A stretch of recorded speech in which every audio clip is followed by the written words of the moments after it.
It is on. We are live at Suzilla. Hey, Suzilla here, Suzie and Matt at Suzie Health Solutions. We're talking health insurance and stuff. Well, today's going to be one of them stuff, those A.B.Cs. And stuff, but always be closing. Always be cheering. Always be crazy. Okay. And this is kind of a topic that's come up recently. Is the whole concept behind playing to win versus playing not to lose. Mm-hmm. Okay. Okay. Let's delve into this topic. Yes. Okay. So what's the difference between winning and not losing? Well, it depends on what you're doing. Okay, that was such a non-answer, Matt. I'm sorry, but it was what was required.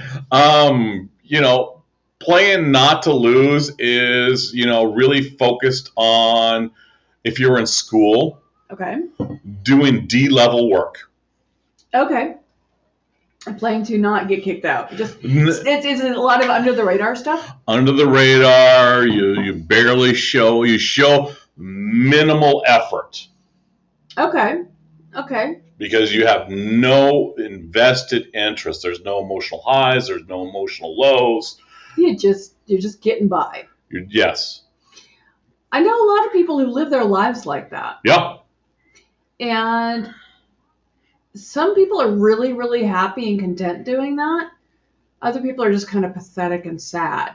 Well, it depends on what they're doing. I mean, and why they're doing it. And why they're doing it.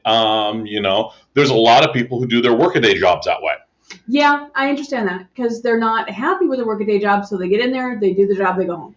However, what happens if you've got that same attitude bleeding over to an interest? See, that's where things... Or a private club, or a role-playing game. Yeah, then you end up being that guy who just sits in the corner and eats Cheetos. Yeah, it's not fulfilling. And I pointed this out, this concept of the playing to win versus playing not to lose, it's one of our campaigns for our school districts. We've got two school districts. We've got Wenatchee and East Wenatchee. Eastmont. And one of the things that some of the contributors have decided for years was to have the same signs. Yeah.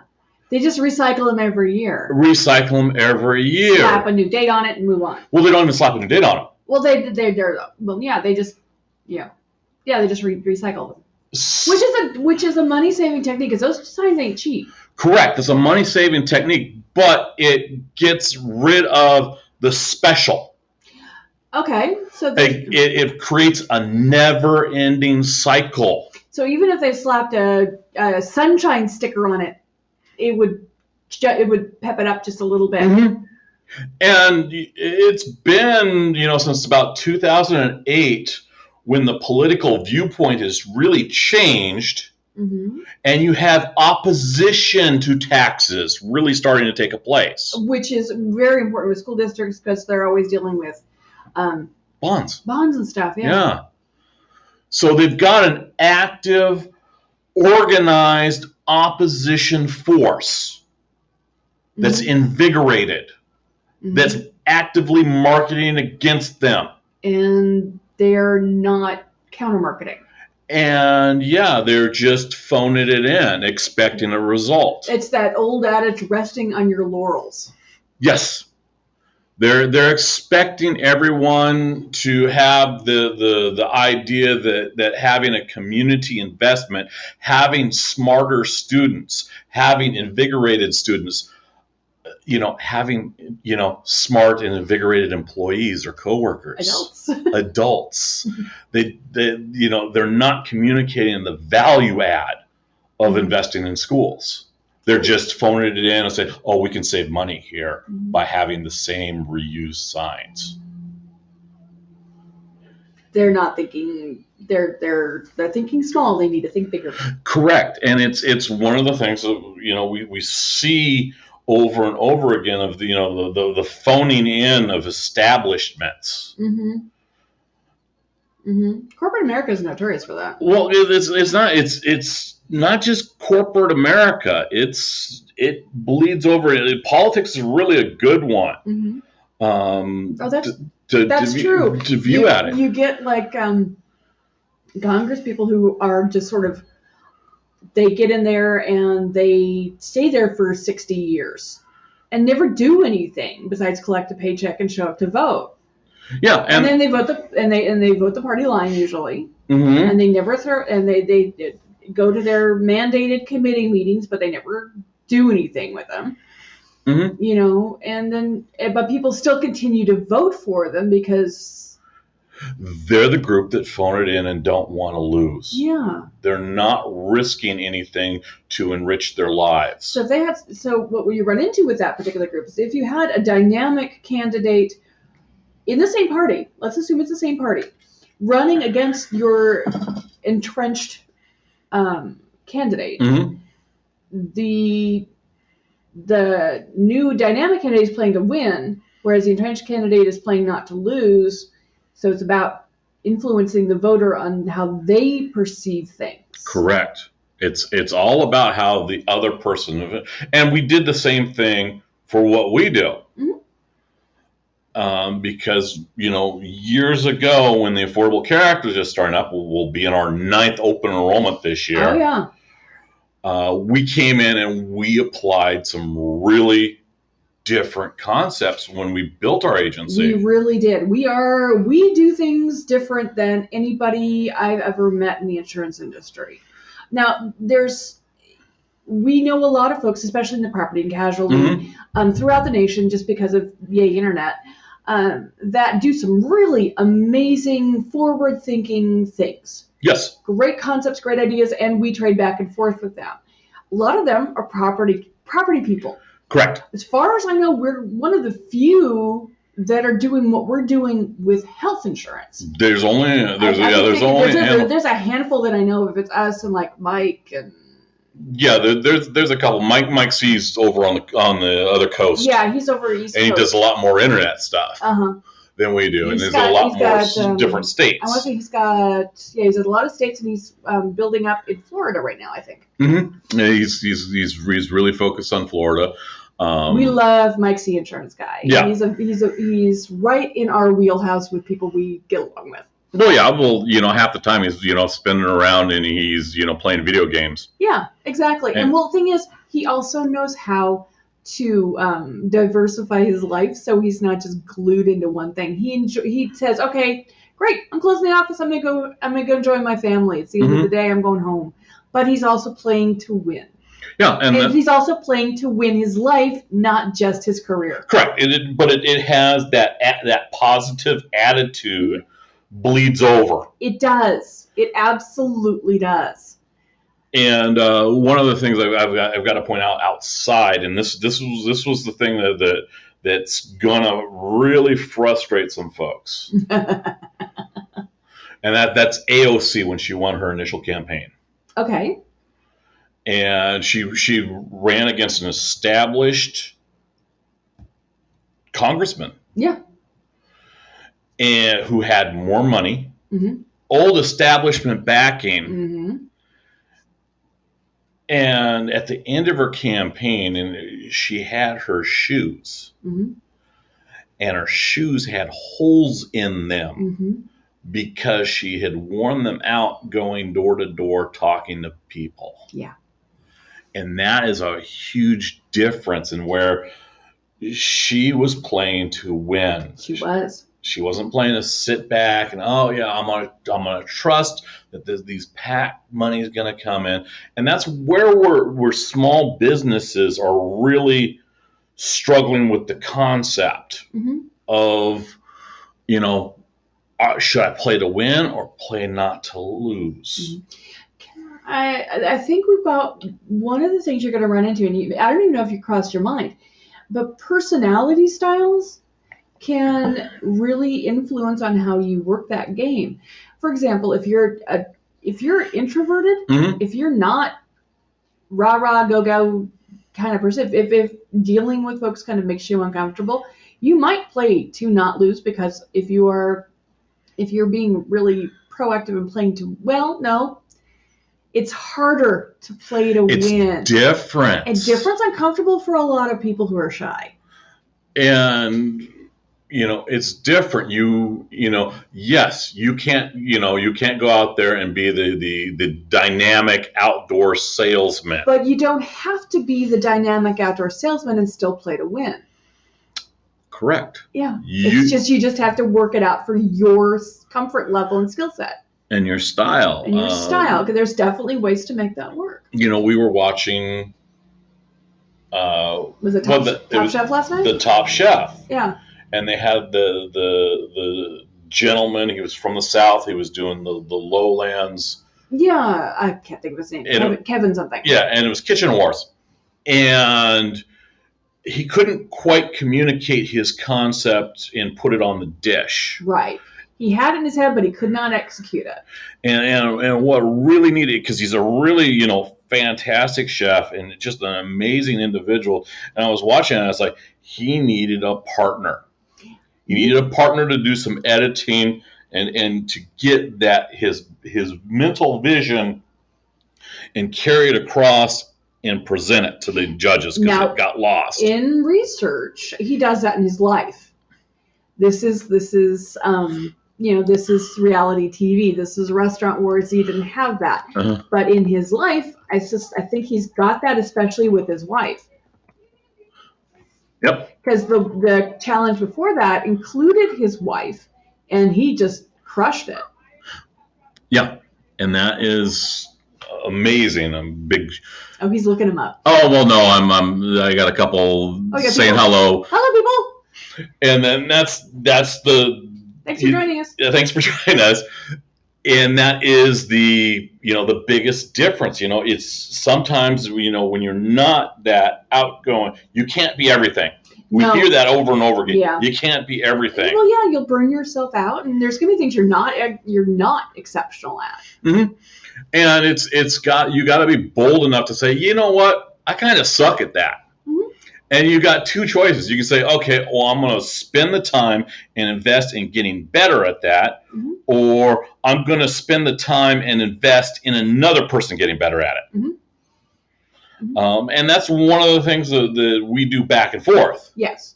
Matt and I do that with each other unconsciously at this point because we've been at this for so long. What? Oh, God. 20 years? Probably more than that now. Yeah. 20, 25 years. Forever in a good way. There are points where we specifically ask each other, hey, come look at this. Will you edit this for me? Will you see how this reads, see how this sounds? And there are times when we just do it without even thinking about it. Mm-hmm. We just automatically check in with each other about stuff because we've been at this for so long. And that's where having a good partner that you trust can be really valuable. It doesn't have to be your spouse. It could be your business partner. Yeah, we just happen to do both. Yeah, exactly. We happen to do both. It's all about trust. It really is, and having a vision that coordinates. You and your partner have to have a vision that ultimately has the same goal. Well, it's as I put it. Might come out at different angles. Well, no, as the couple is a good one. Mm-hmm. You've got to have goals. You got to set goals. Yep. And you got to do things together. Yeah. And I don't care if it's, raising kids or having a business or having a favorite hobby. You got to do things together. Yeah, you can't have two people trying to achieve the same goal without working together. Well, because they don't even have to be in the same room these days, but they need to be on the same page. No, yeah, it gets to a point if everyone's off doing their individual goals, eventually those goals will drift apart. Yeah. Well, you also find yourself wasting time by a lot of duplicate work and annoyance and stuff like that. Okay, the duplicate work is a myth. Oh no, I disagree. And the reason why I say it's a myth, it's like running a household. How many people are going to duplicate doing laundry? That's true. And that's a really good example. But one thing you don't want to have happen is two people working on the same project doing the exact same task and come up with the same results. It's like, what's the point of that unless it's an experiment and you're looking for, unless it's scientific and you're looking for that?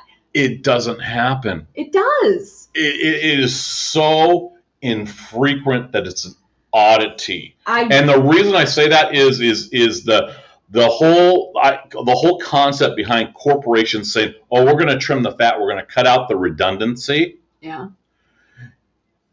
Is playing not to lose. Oh, no.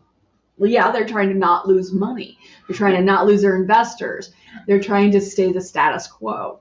They're trying to play safe so they stay on top, not necessarily move forward as a company, because move forward as a culture. Moving forward as a company and a culture makes the stock investors nervous, so they try not to do that unless they've got something that they absolutely know is going to be a hit. And usually it's something that's so ridiculous, and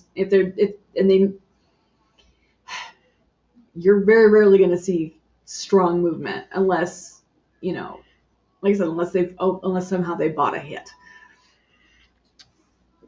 You've got those age-old companies.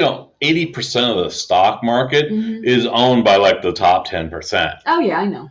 So you're not going to get any dynamic moves out of them because their thought process is to just phone it in.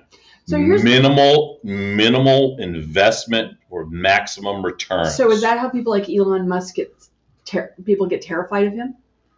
Yes, because he's doing something different. Yeah. He's got bold enough to say, you know what, I think I'll shoot myself into space. It's like, hey, good for you. Knock yourself out. I'm not going to shoot myself into space. But he's also, let's be honest, Elon Musk is setting himself up to be a supervillain, but that's a whole other conversation. Correct. But on the other hand, you look at someone like Branson, who, years ago, he's an explorer. He's exploring boundaries. He's going to shoot himself off into space first because he's been working that direction for decades. Yes, Richard Branson has been working that direction for a long time. But he's not as scary as Elon Musk somehow. Well, because he's been doing it for decades. He's got a track record. We're just not used to Elon Musk. I don't know if we're used to it or if it's the apparent randomness of it, or the fact that Elon Musk is not an extrovert. He's not a smooth talker. No, he's not. He doesn't communicate well. No, I mean he's awkward. Well, he's autistic. He is.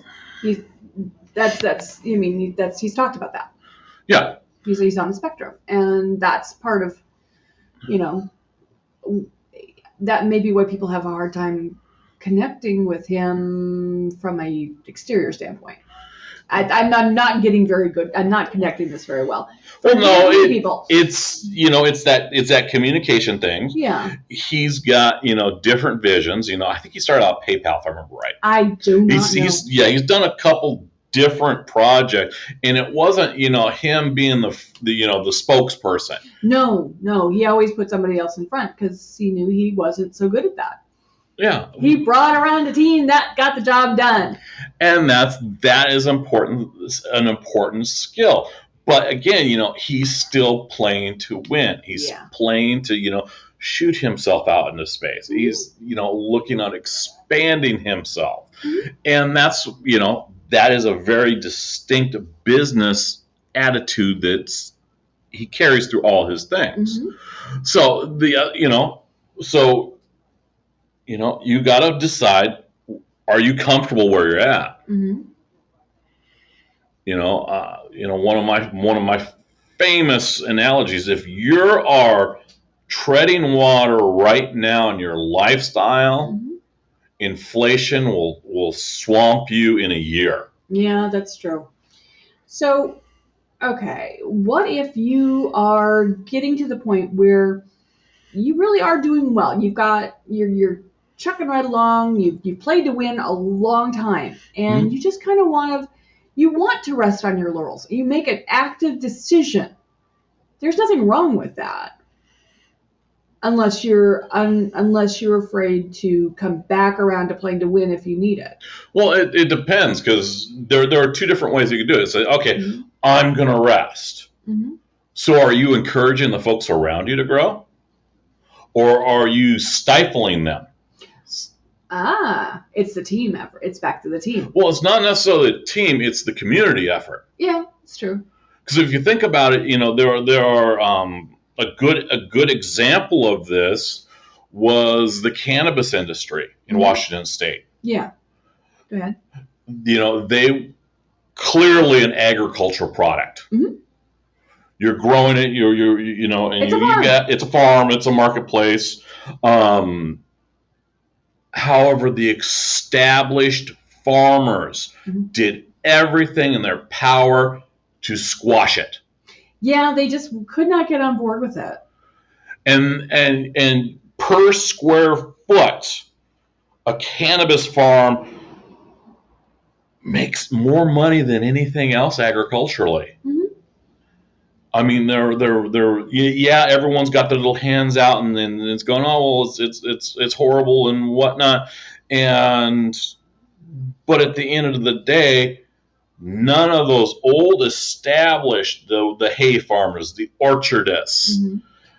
said, hey, you know what? We've got this new industry. Let's lift up, because they could do good in the community. Mm-hmm. They can pay some of the taxes that we're paying. Mm-hmm. But they didn't, because they were different. And they were and they got challenged and they got scared. And that's an example of the establishment resting on their laurels and squashing the things around them. That's a shame. So how do we break those cycles? Well, you start out with yourself. Mm-hmm. Yeah.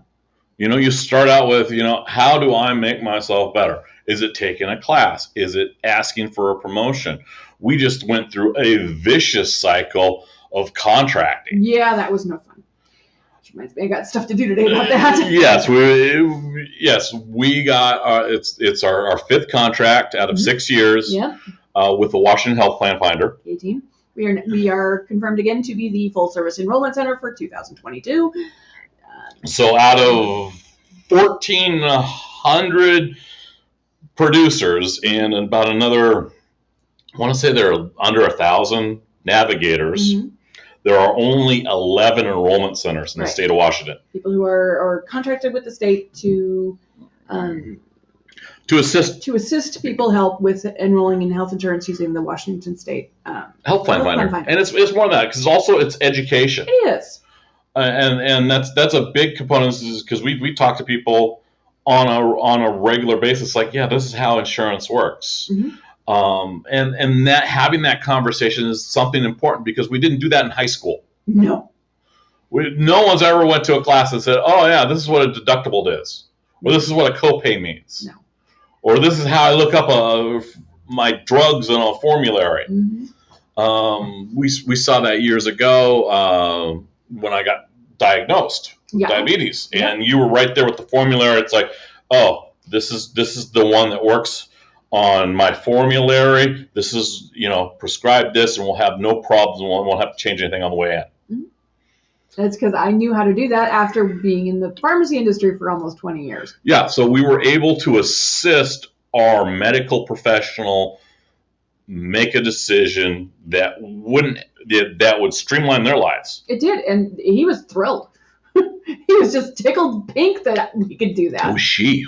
No. Oh, that wasn't. No, that was your. Oh, that was previous doctor. That was previous doctor. Okay, yeah, right. I've done it with our current doctor. Mm-hmm. Matt's doctor retired. Yeah, I retired, and we got a second. No, it was the stand-in doctor, the gal. Yeah, that's right. You had someone who's Yeah, either way, it doesn't matter. But that's an example of, knowing what we do and being able to smooth out the process on the way in. Mm-hmm. And that went, and she was like, this is the fastest I've ever seen that done. It's like, you got the tools, use them. You got the tools, use them. But you have to start with yourself. Yes. And then from there you move out to, okay, well, how do I improve the people around me? How do I encourage them to challenge themselves? Mm-hmm. we did that with your career jump. Yeah. Yep. I made it safe for you to change careers from being a pharmacy tech. That's true. Emotionally safe. Well, it wasn't just emotionally safe. Because there was some financial in there. There was a lot of financial in there. That's why I did both jobs for a long time. And we sat down and discussed it. And it's like, here, you can try this insurance where you've got some basic understanding, and if you don't like it, you can leave.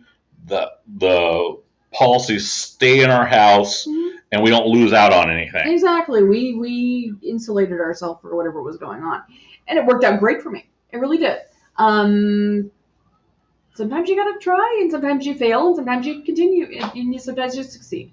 And you had to, come out and do the, I'm going to play to win. I'm going to try this. Yeah. I'm going to go out. I'm going to extend myself out and do something new. Mm-hmm. So then from there, you go from community. Mm-hmm. What's outside your household? How do you enable someone else to do something successful that's new and challenging? Mm-hmm. Make sure, and one of the things that we do is make sure that they know they've got health insurance options. Correct. Which is a huge reason why people have a tendency to feel like they're trapped in their job. Mm-hmm. The two classics that I've done, in the last 2 years, Bear on Air. Online radio station from local DJ Nikki Darling. Love you, Nikki. Love you. It is, we're one of the people that helped sponsor that, and it's important because it created a private source of music mm-hmm. in Central Washington and the world since it's internet. Mm-hmm. The other thing was it was one of those weird contacts, Blue Jay Cleaning. Yeah, that was a more interesting one. Had difficulty communicating, and it took us about a half hour, 40 minutes, sit down and create some simple social media clips and order business cards for her. Mm-hmm. Because I want her to succeed. Mm-hmm. Because this is, each of those outside individuals that succeed in our community means it adds to our community's mm-hmm. success. That's right. And community success is something we should all strive for. Yeah. And then outside of that, you go to the regional aspect. Yeah. It grows and grows and grows. And that's kind of where we're at now with Suzie Health Solutions. We're at the regional level. We are at the regional level, yeah. When they got some expanded funds, the Healthplanfinder, uh-huh. They came to us and they said, okay, you're it for notifying Central Washington about the American Rescue Plan. Boy, did we crush it. And it's like, you're it. No one else wants to do it. Which was so weird. I don't want to do anything. It's my summer. And so, yeah, we went out there and it's like, how do you interact with and this kind of brings us back to the school districts. Mm-hmm.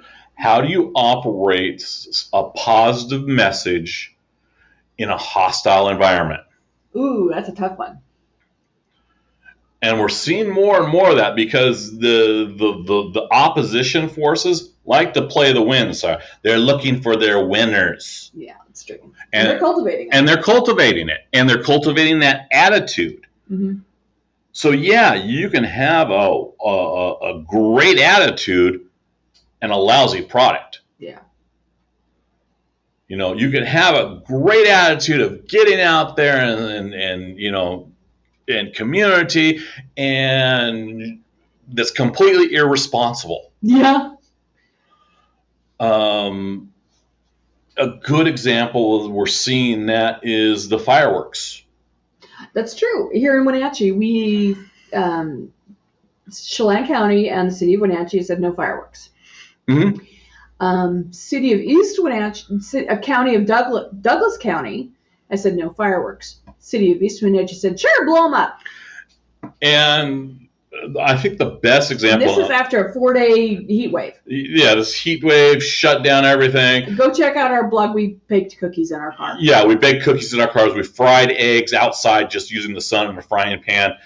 It's crazy level heats. Bad. Now, up north, and I want a big shout out to the Colville tribes. Woot! Woot! They make money, some significant money off selling fireworks. Yes, they do. It's a huge industry for them. The tribe got together and said, hey, you know what?